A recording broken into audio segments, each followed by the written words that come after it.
Semalam kita baru mendengar teman-teman bahwa sedang ada gempa yang besar di Myanmar dan di Thailand. Nah, kebetulan aku ada di Kuala Lumpur dan aku lagi melihat teman-teman ini bangunan yang sangat tinggi. Lalu ketika aku melihat bangunan ini, aku bisa merasakan bagaimana ketakutan yang besar mungkin, dan hal yang gak bisa kita bayangkan apa yang dialamin oleh orang-orang yang ada di Myanmar dan di Thailand.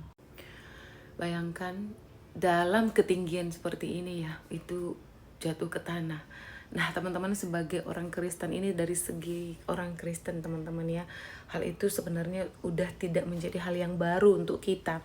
Bahkan ada banyak kesaksian yang saya nyatakan di video-video saya sebelumnya, bahwa menjelang kedatangan Tuhan Yesus nanti, bahwa hal itu kita akan mengalami di masa depan. Bahkan kita akan mengalami pengalaman yang jauh lebih buruk dari sebelumnya, tidak pernah dialami oleh manusia.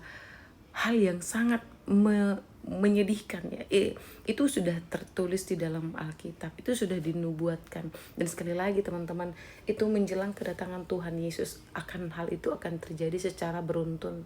Nah baru-baru ini kita mendengar bahwa ada banjir di mana-mana, ada gempa bumi, ada tanah longsor, ada banyak hal-hal yang di alam ini, di bagian dunia lain sedang terjadi kegoncangan. Sekali lagi, itu tidak membuat kita menjadi takut atau khawatir, tapi justru hal itu membuat kita sadar dan berjaga-jaga, membuat kita memikirkan bahwa hidup ini tidak hanya sekedar pergumulan hati, pergumulan kehidupan dan pikiran, tetapi juga hidup ini adalah ketika Tuhan datang, kemana aku akan pergi. Itu berbicara tentang tujuan kita, pencapaian kita, atau di mana tempat kita akan berada di kekekalan. Sekali lagi, dalam hidup ini kita hanya sebatas kekuatan kita. Kalau kita cukup kuat 50, 60, bahkan 70 tahun kata Alkitab, tapi setelah itu kemana kita akan pergi setelah usia itu, setelah batas atau di ambang usia itu. Teman-teman, hal itu sekali lagi mengingatkan kepada kita bahwa ada tempat yang akan kita tuju suatu saat nanti, sehingga kejadian gempa itu, apa yang terjadi, itu bisa mengingatkan kita untuk kembali kepada Tuhan. Dan semalam itu teman-teman, jam 2 aku di Kuala Lumpur dan di rumah keluarga ya, itu tiba-tiba kaca kamar mandinya jatuh. Itu ada kaca ya di kamar mandi dan jatuh. Dan pada saat jatuhnya kamar mandi itu, kami nggak ngerasakan ada getaran, tapi ada feeling di hati saya bahwa ada sesuatu yang terjadi ini.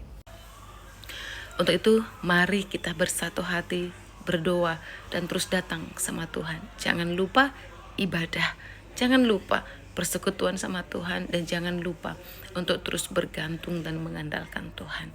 Tuhan memberkati, dan terus kita berdoa mendukung saudara-saudara kita atau teman-teman atau orang-orang yang ada di Thailand, bahkan Myanmar, bahkan negara yang lain yang terjejas olehnya. Tuhan berkati.